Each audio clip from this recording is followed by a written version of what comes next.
राम राम दोस्तों, स्वागत है आप सभी का हमारे YouTube चैनल सरकारी एग्जाम स्टडी पर। आज की हमारी यह क्लास पशु परीक्षक भर्ती परीक्षा की दृष्टि से अति महत्वपूर्ण है। आज हम पशुपालन टॉपिक के 100 से अधिक अति महत्वपूर्ण प्रश्नों का प्रैक्टिस सेट करेंगे। अगर आपने हमारे YouTube चैनल को सब्सक्राइब नहीं किया तो प्लीज़ इसे सब्सक्राइब कर लें और भी ऐसी क्लास देखने के लिए बेल आइकन को जरूर प्रेस करें। तो चलते हैं दोस्तों प्रश्नों की ओर। आपका पहला प्रश्न है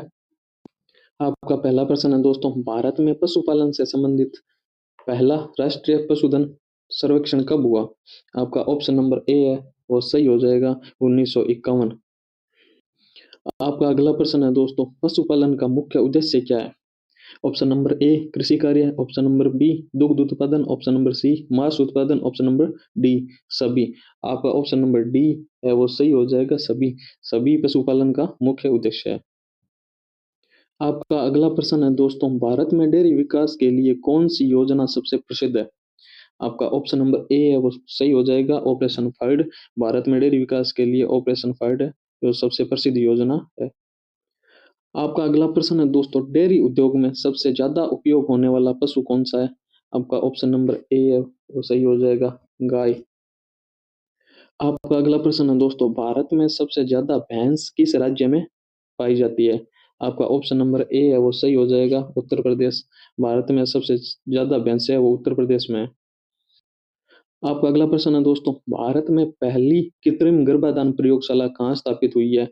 आपका ऑप्शन नंबर बी है वो सही हो जाएगा, पुणे। पुणे में भारत की पहली कृत्रिम गर्भाधान प्रयोगशाला स्थापित हुई है। आपका अगला प्रश्न है दोस्तों, कौन सा दूध अधिक स्वास्थ्यवर्धक माना जाता है? ऑप्शन नंबर ए है गाय का दूध, ऑप्शन नंबर बी भैंस का, ऑप्शन नंबर सी बकरी का, ऑप्शन नंबर डी सभी। आपका ऑप्शन नंबर डी है वो सही हो जाएगा, सभी प्रकार के दूध है वो स्वास्थ्यवर्धक है। आपका अगला प्रश्न है दोस्तों, गाय के दूध में किस विटामिन की मात्रा अधिक होती है? आपका ऑप्शन नंबर बी है वो सही हो जाएगा, विटामिन ए की सर्वाधिक मात्रा होती है गाय के दूध में। आपका अगला प्रश्न है दोस्तों, भेड़ पालन का मुख्य उद्देश्य क्या है? ऑप्शन नंबर ए मांस उत्पादन, ऑप्शन नंबर बी दूध उत्पादन, ऑप्शन नंबर सी ऊन उत्पादन, ऑप्शन नंबर डी खाद्य उत्पादन। आपका ऑप्शन नंबर सी है वो सही हो जाएगा, ऊन उत्पादन। आपका अगला प्रश्न है दोस्तों, कौन सा राज्य अंडा उत्पादन में अग्रणी है? आपका ऑप्शन नंबर बी है वो सही हो जाएगा, आंध्र प्रदेश। आंध्र प्रदेश में सर्वाधिक अंडा उत्पादन होता है। आपका अगला प्रश्न है दोस्तों, गायों में खुरहा मुंह पका रोग किसके कारण होता है? आपका ऑप्शन है option number A bacteria, option number B virus, option number C fungus, option number D protozoa. आपका सही उत्तर हो जाएगा option number B virus. Virus के कारण गायों में खुरहा मुंह पका रोग होता है। आपका अगला प्रश्न है दोस्तों, रेबीज का टीका किसके लिए आवश्यक है? कुत्ते के काटने पर रेबीज का टीका लगाया जाता है। आपका ऑप्शन नंबर सी हो जाए, ऑप्शन नंबर बी सही हो जाएगा, कुत्ता। आपका अगला प्रश्न है दोस्तों, पशुओं में दूध की गुणवत्ता जांचने के लिए कौन सा परीक्षण किया जाता है? आपका ऑप्शन नंबर ए है वो सही हो जाएगा, मिल्क फैट टेस्ट। गायों में दूध की गुणवत्ता जांचने के लिए मिल्क फैट टेस्ट किया जाता है। अगला प्रश्न है दोस्तों, पशुओं में मास्टाइटिस रोग किस अंग को प्रभावित करता है? आपका ऑप्शन नंबर बी है वो सही हो जाएगा, थन। मास्टाइटिस रोग थन को प्रभावित करता है पशुओं में। अगला प्रश्न है दोस्तों, फुट एंड माउथ डिजीज का टीका कितने समय बाद दिया जाता है? आपका ऑप्शन नंबर बी है वो सही हो जाएगा, हर 6 महीने में। आपका अगला प्रश्न है दोस्तों, पशुपालन में उपयोगी हरे चारे की फसल कौन सी है? आपका ऑप्शन नंबर बी है वो सही हो जाएगा, मक्का। आपका अगला प्रश्न है दोस्तों, दुग्ध उत्पादन बढ़ाने के लिए गायों को कौन सा चारा दिया जाता है? आपका ऑप्शन नंबर सी है वो सही हो जाएगा, साइलाज। आपका अगला प्रश्न है, ऑपरेशन फ्लड योजना का मुख्य उद्देश्य क्या था? आपका ऑप्शन नंबर ए है वो सही हो जाएगा, दूध उत्पादन को बढ़ाना। ऑपरेशन फ्लड का मुख्य उद्देश्य दुग्ध उत्पादन को बढ़ाना था। आपका अगला प्रश्न है, भेड़ों की कौन सी नस्ल सबसे अधिक ऊन देती है? आपका ऑप्शन नंबर ए है वो सही हो जाएगा, मेरिनो। मेरिनो नामक नस्ल की भेड़ों से सर्वाधिक ऊन है वो प्राप्त की जाती है।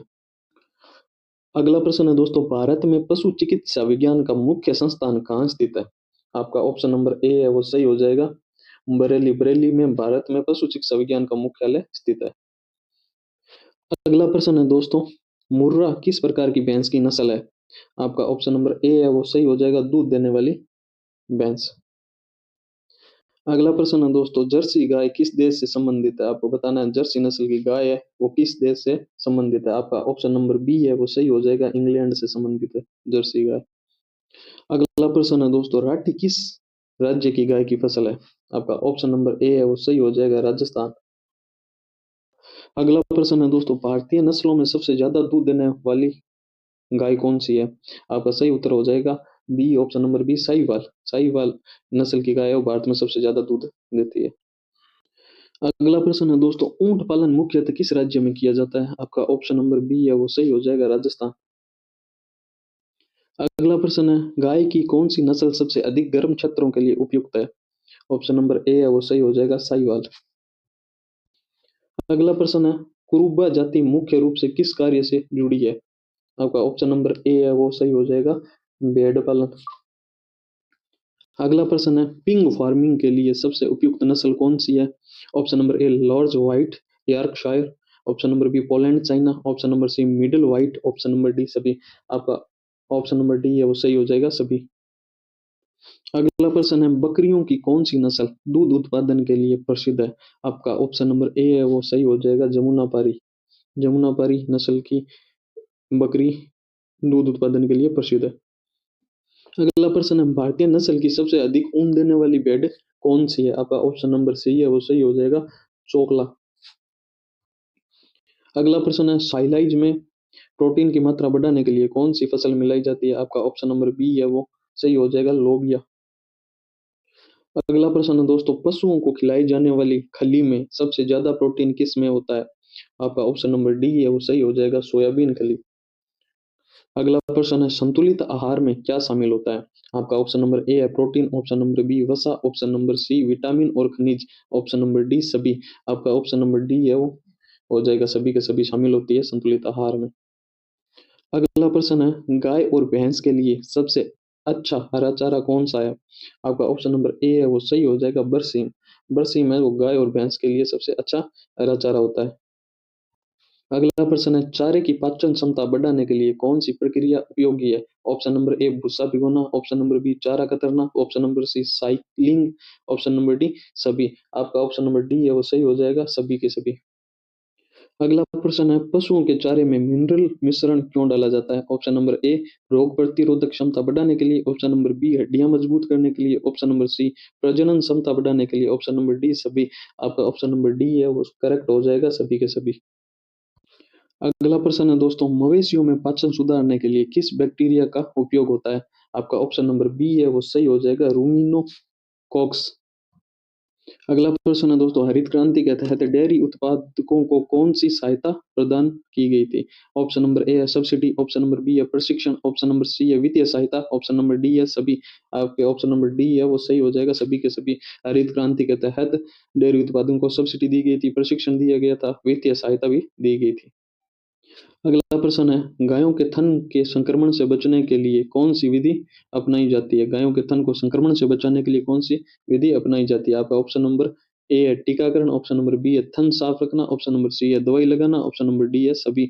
आपका ऑप्शन नंबर डी है वो सही हो जाएगा, सभी। अगला प्रश्न है, कामधेनु योजना का उद्देश्य है? ऑप्शन नंबर ए है दूध उत्पादन बढ़ाना, ऑप्शन नंबर बी है पशु नस्ल सुधार, ऑप्शन नंबर सी है रोजगार प्रदान करना, ऑप्शन नंबर डी है सभी। आपका ऑप्शन नंबर डी है वो सही हो जाएगा, सभी। अगला प्रश्न है, राष्ट्रीय गोकुल मिशन कब शुरू किया गया था? आपका ऑप्शन नंबर बी है वो सही हो जाएगा, सन 2014।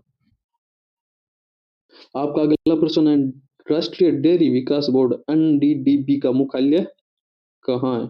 आपका सही उत्तर हो जाएगा ऑप्शन नंबर बी, आनंद। आनंद जो गुजरात में एक स्थान है, वहां पर राष्ट्रीय डेयरी विकास बोर्ड का मुख्यालय है। अगला प्रश्न है दोस्तों, पशुओं के लिए वैक्सीन विकास किसके अंतर्गत आता है? आपका ऑप्शन नंबर ए है वो सही हो जाएगा, आईसीएआर, भारतीय कृषि अनुसंधान परिषद।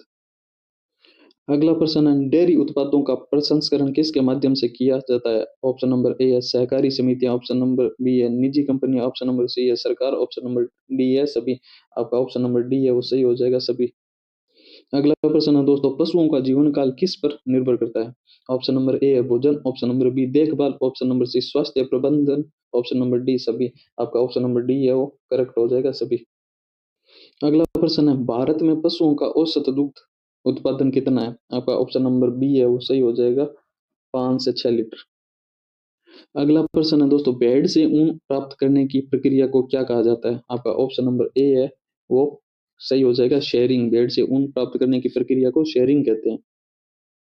अगला प्रश्न है, पशुपालन के लिए सबसे महत्वपूर्ण खनिज कौन कौन से हैं?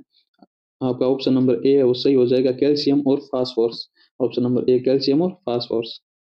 अगला प्रश्न है दोस्तों, कुक्कुट पालन का मुख्य उद्देश्य क्या है? आपका ऑप्शन नंबर डी है वो सही हो जाएगा, अंडा और मांस उत्पादन दोनों। अगला प्रश्न है दोस्तों, भारत का सबसे बड़ा पशु मेला कौन सा है? आपका ऑप्शन नंबर बी है वो सही हो जाएगा, सोनपुर मेला। अगला प्रश्न है दोस्तों, पशु चिकित्सा में एआई का मतलब क्या है? ऑप्शन नंबर बी सही है, आर्टिफिशियल इंसेमिनेशन। अगला प्रश्न है दोस्तों, गायों और भैंसों में एंथ्रेक्स रोग किससे होता है? ऑप्शन नंबर ए आपका सही हो जाएगा, बैक्टीरिया के कारण एंथ्रेक्स रोग होता है गायों में। अगला प्रश्न है दोस्तों, ब्लू टंग रोग मुख्य रूप से किसे प्रभावित करता है? आपका ऑप्शन नंबर सी है वो सही हो जाएगा, भेड़ को।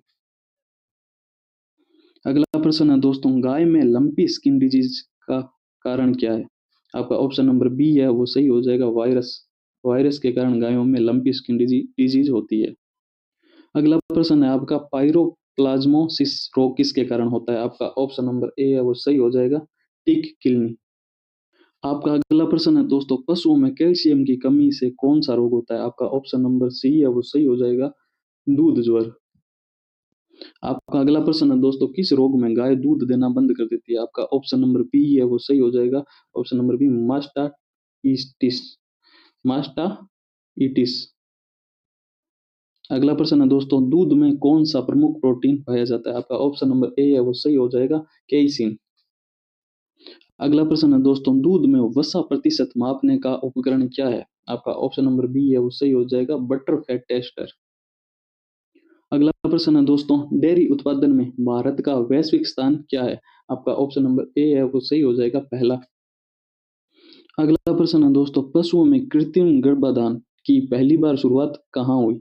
आपका ऑप्शन नंबर बी है वो सही हो जाएगा, रूस। रूस में पहली बार कृत्रिम गर्भाधान की शुरुआत हुई थी। अगला प्रश्न है दोस्तों, किस तकनीकी का उपयोग पशुओं की नस्ल सुधार के लिए किया जाता है? आपका option number A cloning, option number B कृत्रिम गर्भाधान, option number C gene editing, option number D सभी। आपका ऑप्शन नंबर डी है वो सही हो जाएगा, सभी। अगला प्रश्न है दोस्तों, भारत में सबसे अधिक उपयोग की जाने वाली नस्ल सुधार तकनीकी कौन सी है? आपका ऑप्शन नंबर डी है वो सही हो जाएगा, कृत्रिम गर्भाधान। अगला प्रश्न है दोस्तों, क्रॉस ब्रीडिंग में उपयोग की जाने वाली विदेशी गायों की प्रमुख नस्ल कौन सी है? आपका ऑप्शन नंबर ए है वो सही हो जाएगा, जर्सी। अगला प्रश्न है दोस्तों, पशुओं में प्रजनन को बढ़ावा देने के लिए गोनाडोट्रोपिन का उपयोग क्यों किया जाता है? ऑप्शन नंबर बी आपका सही हो जाएगा, प्रजनन क्षमता को बढ़ाने के लिए। अगला प्रश्न है दोस्तों, नर पशु में प्रजनन क्षमता का परीक्षण किस तकनीकी से किया जाता है? आपका ऑप्शन नंबर ए है वो करेक्ट हो जाएगा, सीमेन एनालिसिस। आपका अगला प्रश्न है दोस्तों, बफेलो क्लोनिंग का पहला सफल परीक्षण किस देश में हुआ? आपका ऑप्शन नंबर ए है वो सही हो जाएगा, भारत। आपका अगला प्रश्न है दोस्तों, गर्भाधान के बाद गायों में गर्भधारण की अवधि कितनी होती है? आपका ऑप्शन नंबर बी है वो सही हो जाएगा, 280 से 290 दिन। अगला प्रश्न है दोस्तों, गर्भवती गाय के लिए सबसे उपयुक्त चारा कौन सा है? आपका ऑप्शन नंबर ए है वो सही हो जाएगा, बरसीम। अगला प्रश्न है दोस्तों, किस हार्मोन का उपयोग गायों में दूध उत्पादन बढ़ाने के लिए किया जाता है? आपका ऑप्शन नंबर ए है वो सही हो जाएगा, ऑक्सीटोसिन नामक हार्मोन। अगला प्रश्न है दोस्तों, लेयर मुर्गियों से क्या प्राप्त किया जाता है? आपका ऑप्शन नंबर ए है वो सही हो जाएगा, लेयर मुर्गियों से अंडे प्राप्त किए जाते हैं। आपका अगला प्रश्न है दोस्तों, कुक्कुट पालन में ब्रॉयलर का मतलब क्या है? आपका ऑप्शन नंबर बी है वो सही हो जाएगा, मांस उत्पादन के लिए मुर्गी। ऑप्शन नंबर बी, मांस उत्पादन के लिए मुर्गी। अगला प्रश्न है दोस्तों, कुक्कुट पालन में डी बिकिंग क्यों की जाती है? आपका ऑप्शन नंबर सी है वो सही हो जाएगा, आपसी लड़ाई को रोकने के लिए डी बिकिंग की जाती है। अगला प्रश्न है दोस्तों, कुक्कुट में रानीखेत रोग किससे होता है? आपका ऑप्शन नंबर बी है वो सही हो जाएगा, वायरस। वायरस के कारण कुक्कुट में रानीखेत रोग होता है। अगला प्रश्न है दोस्तों, पोल्ट्री फीड में कौन सा पोषक तत्व अधिक होना चाहिए? आपका ऑप्शन नंबर ए है वो सही हो जाएगा, प्रोटीन। अगला प्रश्न है दोस्तों, अंडे में सफेद भाग को क्या कहा जाता है? आपका ऑप्शन नंबर बी है वो सही हो जाएगा, एल्बुमिन। एल्बुमिन, अंडे के सफेद भाग को एल्बुमिन कहा जाता है। अगला प्रश्न है, कुक्कुट पालन में डीप लिटर सिस्टम का उपयोग क्यों किया जाता है? आपका ऑप्शन नंबर ए है वो सही हो जाएगा, बिछावन के लिए। अगला प्रश्न है दोस्तों, ब्रॉयलर चूजों का वजन 6 सप्ताह में कितना होना चाहिए? आपका ऑप्शन नंबर ए है वो सही हो जाएगा, 1.5 से 2 किग्रा। अगला प्रश्न है दोस्तों, पोल्ट्री फार्म में प्रकाश का उपयोग किसके लिए किया जाता है? आपका ऑप्शन नंबर ए है वो सही हो जाएगा, अंडा उत्पादन बढ़ाने के लिए। अगला प्रश्न है दोस्तों, भारत में सबसे ज्यादा पोल्ट्री उत्पादन किस राज्य में होता है? आपका ऑप्शन नंबर सी है वो सही हो जाएगा, आंध्र प्रदेश। अगला प्रश्न है दोस्तों, पशुपालन को बढ़ावा देने के लिए नाबार्ड द्वारा कौन सी योजना चलाई जाती है? आपका ऑप्शन नंबर ए है वो सही हो जाएगा, डेयरी उद्यमिता विकास योजना। अगला प्रश्न है, पशु चिकित्सा में मेटाबॉलिक प्रोफाइल टेस्टिंग का उपयोग क्यों किया जाता है? ऑप्शन नंबर ए चारा मूल्यांकन के लिए, ऑप्शन नंबर बी पोषण की कमी का पता लगाने के लिए, ऑप्शन नंबर सी रोग निदान के लिए, ऑप्शन नंबर डी सभी। आपका ऑप्शन नंबर डी है वो सही हो जाएगा, सभी। अगला प्रश्न है दोस्तों, गोकुल मिशन का मुख्य उद्देश्य क्या है? ऑप्शन नंबर ए नस्ल सुधार, ऑप्शन नंबर बी दुग्ध उत्पादन बढ़ाना, ऑप्शन नंबर सी रोजगार बढ़ाना, ऑप्शन नंबर डी सभी। आपका ऑप्शन नंबर डी है वो सही हो जाएगा, सभी। अगला प्रश्न है दोस्तों, पशुधन बीमा योजना का मुख्य लाभ क्या है? आपका ऑप्शन नंबर ए है वो सही हो जाएगा, पशु मृत्यु की भरपाई। अगला प्रश्न है दोस्तों, भारतीय पशु चिकित्सा अनुसंधान संस्थान IVRI कहाँ स्थित है? आपका ऑप्शन नंबर बी है वो सही हो जाएगा, बरेली यूपी के अंदर है। अगला प्रश्न है दोस्तों, राष्ट्रीय डेयरी अनुसंधान संस्थान NDRI कहाँ स्थित है? आपका ऑप्शन नंबर ए है वो सही हो जाएगा, करनाल हरियाणा के अंदर है। अगला प्रश्न है दोस्तों, केंद्रीय भेड़ और ऊन अनुसंधान संस्थान CSWRI कहाँ है? आपका ऑप्शन नंबर ए है वो सही हो जाएगा, अविकानगर, जो टोंक राजस्थान में। अगला प्रश्न है दोस्तों, केंद्रीय पशु अनुवांशिकी अनुसंधान संस्थान कहाँ स्थित है? ऑप्शन नंबर सी आपका सही हो जाएगा, करनाल हरियाणा। अगला प्रश्न है, राष्ट्रीय कुक्कुट अनुसंधान केंद्र CPDO कहाँ है? आपका ऑप्शन नंबर ए है वो सही हो जाएगा, बेंगलुरु, बेंगलुरु के अंदर है। अगला प्रश्न है दोस्तों, राष्ट्रीय मछली अनुवांशिकी अनुसंधान संस्थान NBFGR कहाँ है? आपका ऑप्शन नंबर बी है वो सही हो जाएगा, Lucknow, option number B Lucknow. अब अगला प्रश्न है दोस्तों, राष्ट्रीय पशु जैव प्रौद्योगिकी संस्थान NIAB कहाँ स्थित है? आपका ऑप्शन नंबर ए है वो सही हो जाएगा, हैदराबाद। अगला प्रश्न है दोस्तों, राष्ट्रीय पशु चिकित्सा शिक्षा और अनुसंधान संस्थान NAVEDI कहाँ स्थित है? आपको ऑप्शन नंबर बी है वो सही हो जाएगा, मेरठ, मेरठ अपने यूपी के अंदर। अगला प्रश्न है आपका, केंद्रीय जल पशु अनुसंधान संस्थान CIFA कहाँ स्थित है? आपका ऑप्शन नंबर ए है वो सही हो जाएगा, भुवनेश्वर, भुवनेश्वर के अंदर। अगला प्रश्न है दोस्तों, राष्ट्रीय अश्व अनुसंधान केंद्र कहाँ है? आपका ऑप्शन नंबर ए है वो सही हो जाएगा, हिसार के अंदर राष्ट्रीय अश्व अनुसंधान केंद्र है। अगला प्रश्न है दोस्तों, IVRI का मुख्य उद्देश्य क्या है? आपका ऑप्शन नंबर ए है वो सही हो जाएगा, पशु चिकित्सा शिक्षा और अनुसंधान। अगला प्रश्न है दोस्तों, NDRI का मुख्य कार्य क्या है? आपका ऑप्शन नंबर ए है वो सही हो जाएगा, दूध उत्पादन बढ़ाने के लिए अनुसंधान, ऑप्शन नंबर ए। अगला प्रश्न है दोस्तों, CSWRI किस क्षेत्र में अनुसंधान करता है? आपका ऑप्शन नंबर बी है वो सही हो जाएगा, भेड़ पालन और ऊन उत्पादन। अगला प्रश्न है दोस्तों, NBFGR का मुख्य उद्देश्य क्या है? आपका ऑप्शन नंबर ए है वो सही हो जाएगा, मछली की प्रजातियों का संरक्षण और अनुवांशिकी सुधार, ऑप्शन नंबर ए सही हो जाएगा। अगला प्रश्न है दोस्तों, NIAB का मुख्य ध्यान किस पर है? आपका ऑप्शन नंबर ए है वो सही हो जाएगा, पशु जैव प्रौद्योगिकी और रोग निदान, ऑप्शन नंबर ए। दोस्तों आज का आपका अंतिम प्रश्न है, NIAB द्वारा विकसित प्रमुख तकनीकी क्या है? ये आपको, इसका उत्तर आपको कमेंट बॉक्स में बताना है। अगर वीडियो पसंद आया है तो लाइक शेयर सब्सक्राइब जरूर करें, और भी ऐसी वीडियो देखने के लिए बेल आइकन का प्रेस जरूर करें। धन्यवाद।